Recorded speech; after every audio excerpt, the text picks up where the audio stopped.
they just couldn't make it work with all the consoles that the game came out on, and they just had a lot of different things holding them back. And with a show like this, part of it feels like they're not being held back by anything.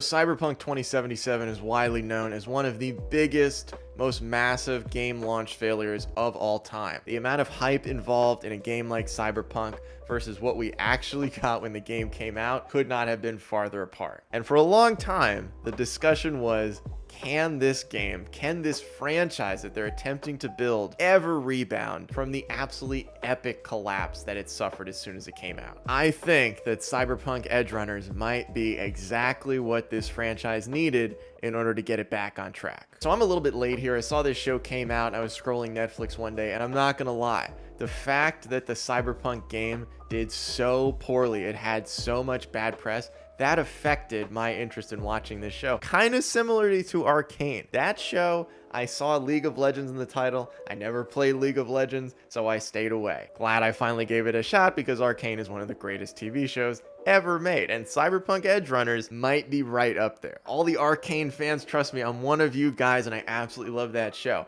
But all I'm saying is that Cyberpunk Edgerunners is incredibly high quality television. One of the interesting things about a show like this is that it was actually scheduled from the very beginning of the Cyberpunk game launching. CDPR had this whole idea for building out an entire franchise, a whole world of Cyberpunk with a TV show, multiple games. The game was going to have multiplayer. And unfortunately, when the game crashed and burned, I started to get a little bit worried that there was a chance they might completely cut the show. Especially because whenever Netflix is involved, you have no idea if a show is actually going to come out or if at any moment it could get canceled. But I am incredibly glad that they did not cut Cyberpunk Edgerunners, because this show coming out is a massive win for the Cyberpunk franchise. Well, the premise for this show is actually pretty simple. It's a kid who's down on his luck, who becomes a mercenary, slowly starts to fall deeper and deeper into the world of Cyberpunk, of Edgerunners, of people who are doing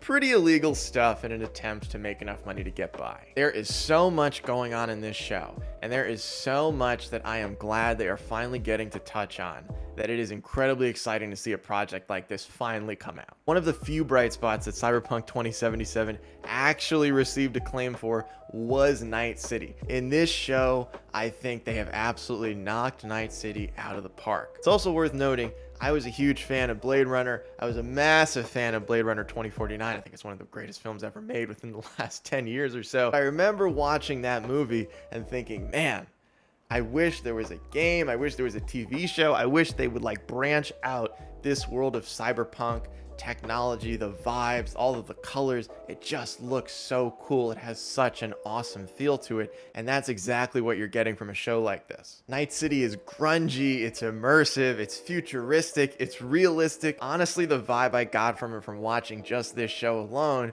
is that it really feels like a futuristic version of Gotham City, which I think is an awesome take on a world to build your show around. Now, I mentioned earlier how this show is of incredibly high quality, and one of the areas that is incredibly obvious right off the bat is the animation in a show like this. Now, we've seen this a lot from recent Netflix animated TV shows, but they've actually been knocking it out of the park with a lot of their animated projects, and Cyberpunk Edgerunners is no different. There are some beautifully brutal moments in a show like this, and it really feels like getting to do a show like this on Netflix, they were basically told, do whatever you want. There are very few things that, unless they can't animate it, that will not be in this show. If they can do it, they're gonna put it in the show. And it's a really interesting juxtaposition to the video game, because Cyberpunk 2077 ran into a lot of things that either had to be removed or cut completely because they just couldn't make it work with all the consoles that the game came out on, and they just had a lot of different things holding them back.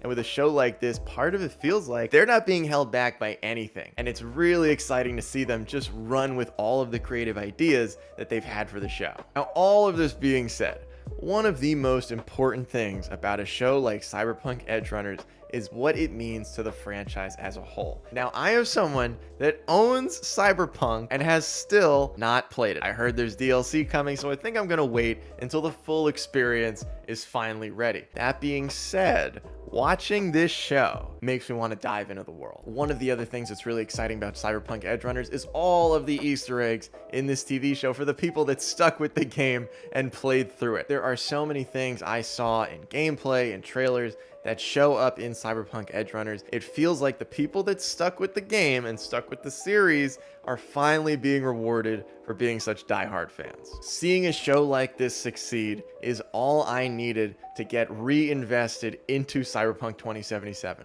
When that game first came out, I was super excited and then proceeded to be incredibly disappointed at how hard the game failed. I decided to wait until they released all of the fixes, and after watching this show, I cannot wait to dive into that world.